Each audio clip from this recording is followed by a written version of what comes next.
Okay, hey, I am back. Two videos today, the second video. And today's topic, and also this is as you probably know, the title of the video is She's Not Yours, It's Just Your Turn.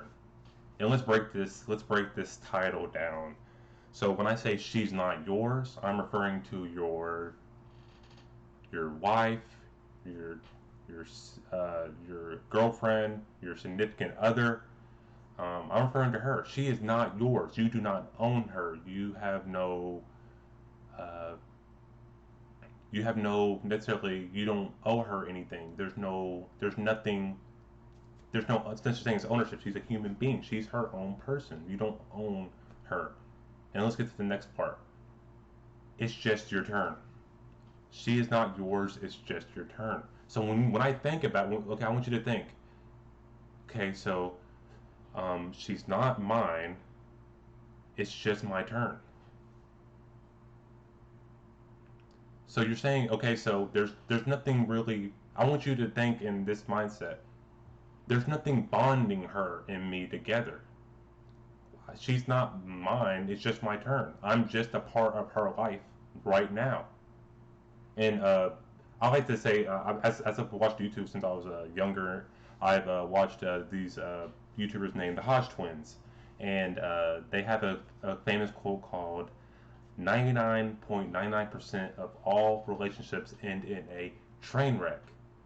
I'm not saying that all relationships end in a train wreck. I'm saying all relationships that end in a train wreck. To just break it down, so I'm not wishing ill will on your relationships. And that says something, right? It says something if people are having, and I 100% agree with that statement. I feel like there's always some level, some form of hurt when a relationship ends, obviously, because there's a break in a union, but or a union. So, but this video is mainly pertaining to people of my age group, getting out of high school, teenagers. I'm a teenager, so something that's how I think. So so what I wanted to get across in this video was to not the person that you call your girlfriend, your significant other, the person that you give all your time to, that you value more than anything on this planet. Don't give them that power over you to where your happiness is in that person, is where you're happy. You're the where you rely on your happiness comes from that person, because again, she's not, you don't own her. She's not yours. It's just your turn.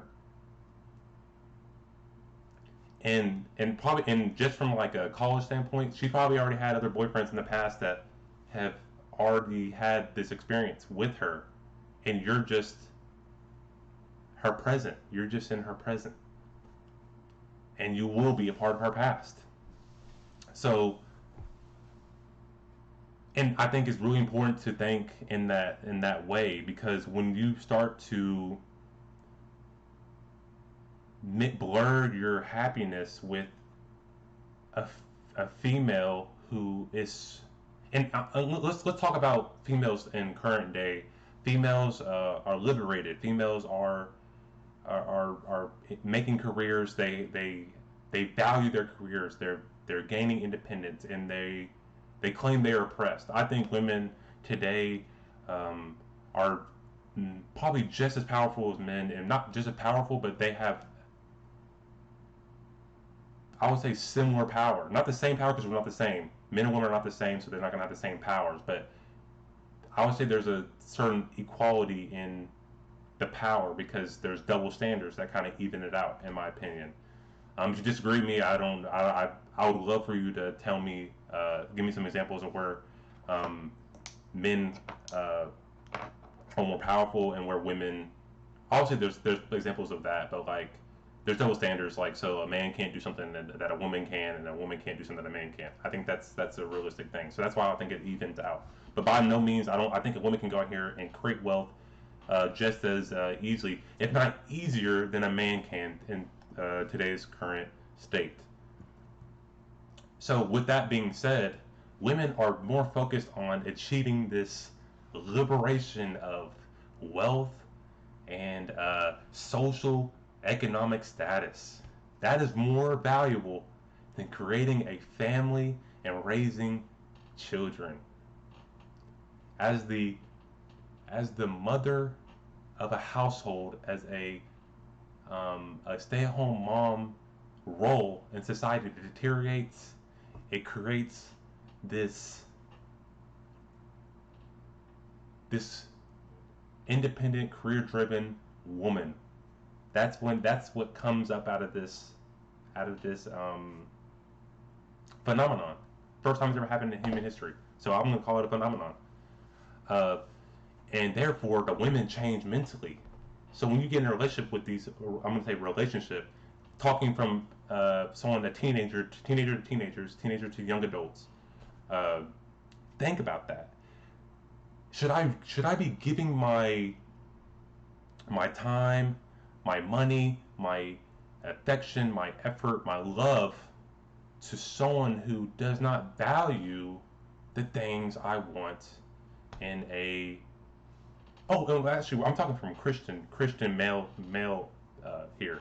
Christian, what I value the teachings of Jesus and how um, a family should be run on these Christian morals, right? Um, Christian does not mean perfect. Christian does not mean flawed. Um, but Christian has a connotation to be like Jesus, like to aspire to be like Jesus. And not saying I'm perfect and not flawed, but I think as a Christian country too, I think majority probably the men are probably Christian or say they're Christian. So I think I'm viewing it from that standpoint alone. But think about that. Do you want to give that time and effort to a woman who has that's not a part of her values at all? And that's where I'm gonna keep on saying the title again. She's not yours. You don't own her. She's not yours. It's just your turn. And I just really want, and I see it in my friends. It kind of makes me sad. Like I get sad for them because I know they may know I can't say I know it's going to end. That's just very disrespectful in my opinion. But what relationships last in in high school and college? These relationships don't last forever. I don't know anyone from high school that has gotten married to the person they were in high school. Like I don't know high school sweethearts that marry each other, and they're gonna probably end up in divorce. There's probably some stat that says that high school graduates or high school sweethearts that marry each other probably divorce at a rate of probably 60%. Because I think the divorce rate is like probably I think it's like over 50% in just regular marriages. Isn't that crazy? Over 50%. So your relationship already has a negative modifier before you even get married. So the main purpose I made this video is to not put all your put to dictate do not allow your happiness to be dictated off a flawed individual as a liberated woman. Why would I dictate my happiness? Why would I give my all to a flawed individual who is focused on obtaining their wealth in the world? And I'm not saying what they're saying. I'm not saying what they're doing is wrong.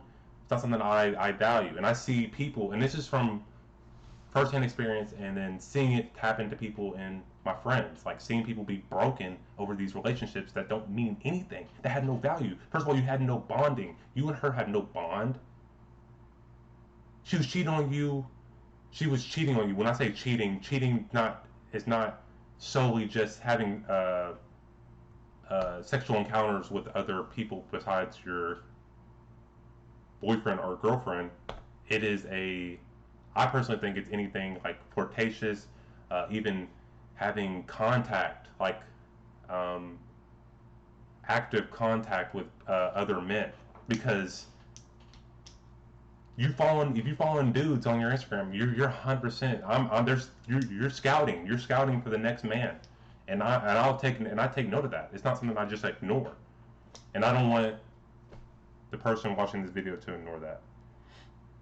But yeah, if you don't gain anything from what I say in this video, please just do not. I'm not telling you to break up with your girlfriend. I'm not telling you to break up, divorce your wife. I'm not telling you not to love your girlfriend or whatever. I'm just telling you to not dictate your happiness solely off her, because she's a flawed individual. Humans are flawed individuals. Humans, since the dawn of mankind, have let down other humans, and that's the video. I hope you enjoyed it, and thank you for watching. Have a excellent day.